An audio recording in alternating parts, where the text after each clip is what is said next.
a speech, but see, they never work out. With ad-lib as we go along. I'd just like to welcome you all, as Jeff has just done. It's good to see so many, familiar and friendly faces, and obviously inviting you to the Irish launch of Keany Diaries. I stress Irish launch because hopefully there'll be an English launch and maybe in the future an American launch. And if that does happen, then myself and Jeff will be arriving in matching Ferraris.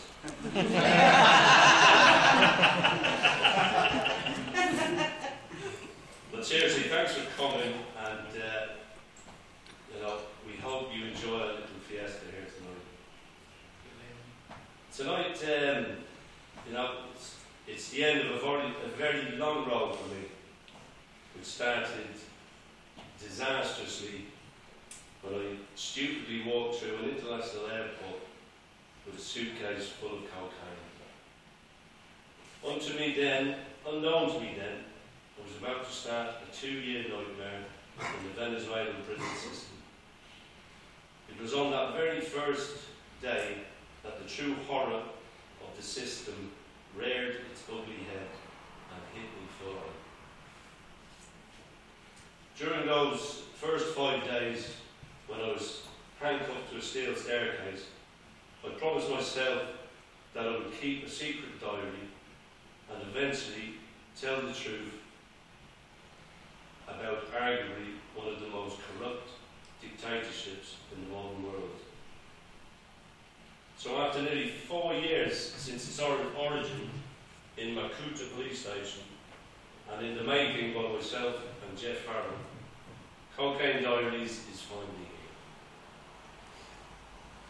And that's why we're here tonight, to celebrate this amazing achievement. When I first started to keep my writings on pieces of paper, which were scrounged off other prisoners, I never dreamed that this would actually be the finished article. Just as well as not sleep. Obviously, I have Jeff to thank enormously for his work ethic and the speed of which he got the publisher on board. It's just as well the two of us were unemployed when I asked him to help me write this book. Otherwise, it would still unemployed. Otherwise, it would still be on a shelf in my bedroom instead of on a shelf in Easton's, where I believe it's doing very well.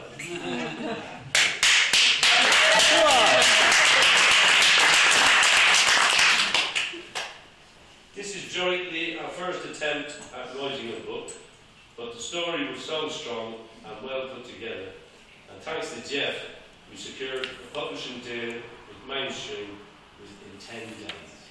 Yes. So it's almost a marathon.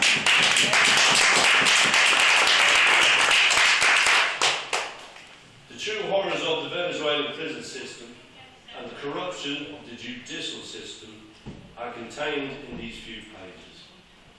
The physical and the mental torture that my body had to endure were unbelievable. And anyone and nobody should have to go through this for making one mistake.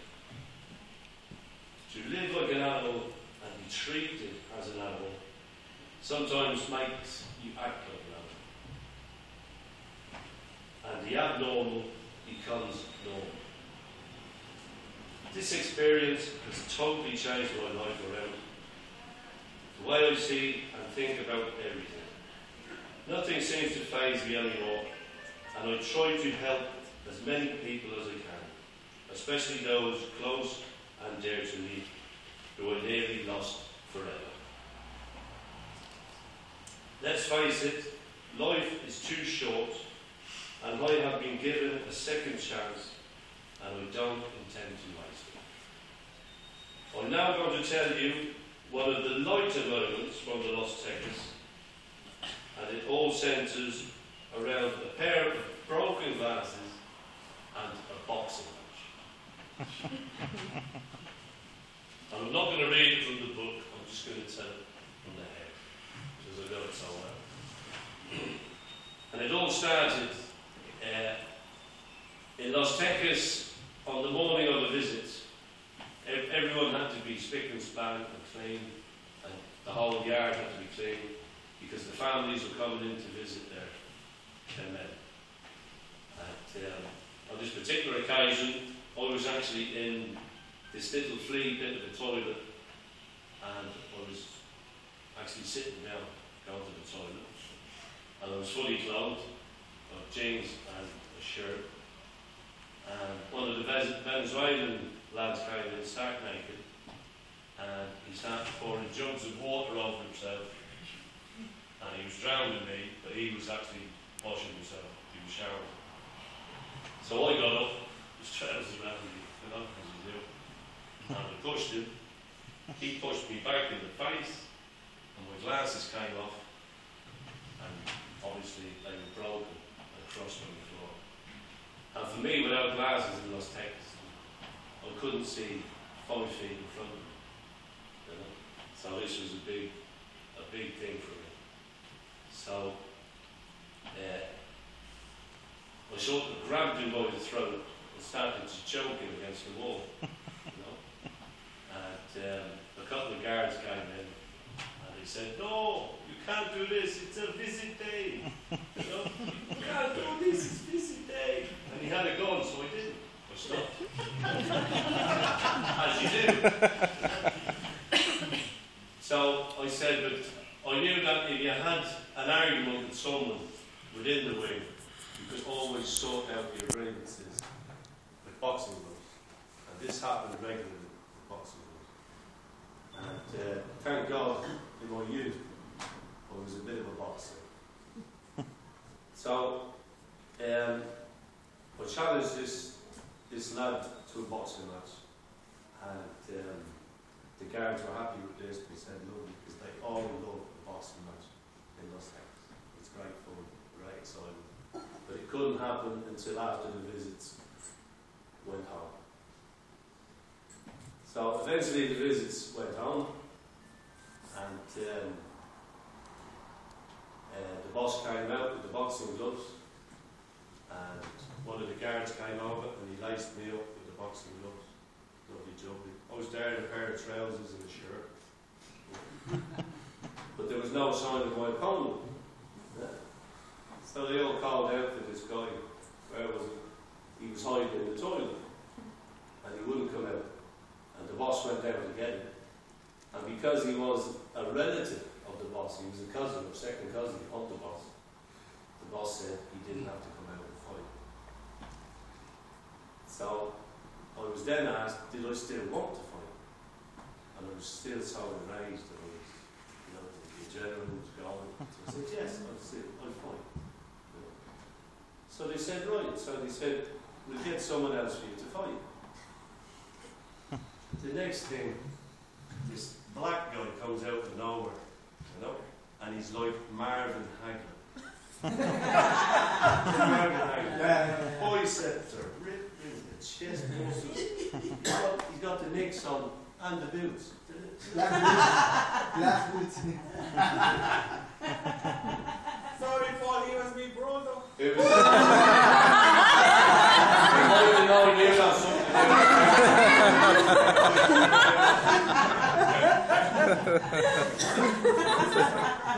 So anyway, this is their champion. You know, it's like they just pulled him out of a closet somewhere. You know, he was just there and ready to go. But at the same time, I couldn't back down. And for all that I'd been through, there was so much anger in me. I had to get it out. I had to get it out somewhere. So I said, yes, I'll fight. There was a couple of lads there who actually said to me, "Oh, no, don't fight him. Don't fight him." I said, to hell with him. If he beats me brains and he beats me brains, you know. So anyway, we stood toe to toe, and I ended up getting the better of him. You know, I got a long story short. Good stuff. I got the better of him, but none of us went down there, you know. Because it was technical when you have a, even though there's the markers of Queensbury rules and like it's fair fight, if somebody does go down, the referee doesn't stop him. He just gets pulverised and pulverised and pulverised until he's in a big pool of blood. There's no referees and there's no rounds. You just go one long continuous round. So the two of us were basically there like this, like, hitting each other like this, and nobody was going down.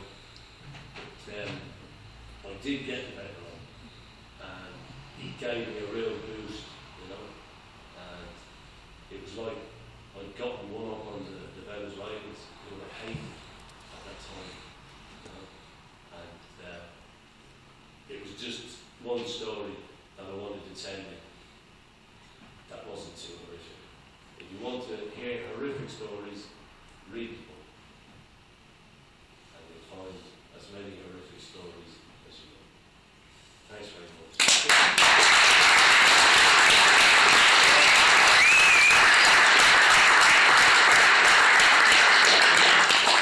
Any questions? Yeah, where'd you get the new glasses from? My sister actually did a big prescription. She sent them over. It took about 16 weeks, but they did get there. You know? Should have By the time they got there, Specsavers would have been there. Should have gone to Specsavers. Oh, gee. and I should have packed my own Also, the moral of the story is make sure you pack your own suitcase. When you're asking you, did you pack your own suitcase? You say yes. If you mean it, yeah? If you mean it, yeah. And I definitely won't be going on holiday to South America in a month. En español, por favor. Entonces, yo puedo decir algo en español si quieres. Caramama whale. Gracias por la confianza y bienvenido hoy.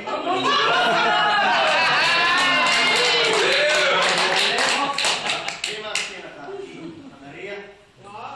Que hablar de todo, creo yo. Entonces, gracias por venir hoy. He's going to be in Cork for his next holiday.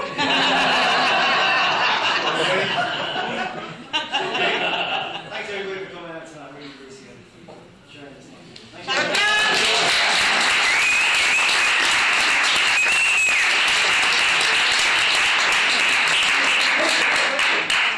Mary, where's the picture?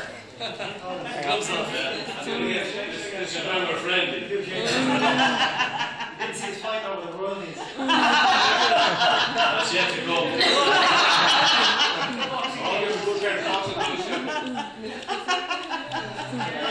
As long as he doesn't really like that, we don't mind. Leave your other at home. Excuse me, could you not hold it like you're booking up in front of it? I think, Now with the posters. Take the posters. Take the posters out. Yeah. Sorry, the other Unless they are bookmarks.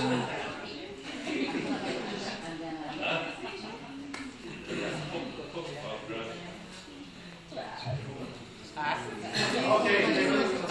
Friends,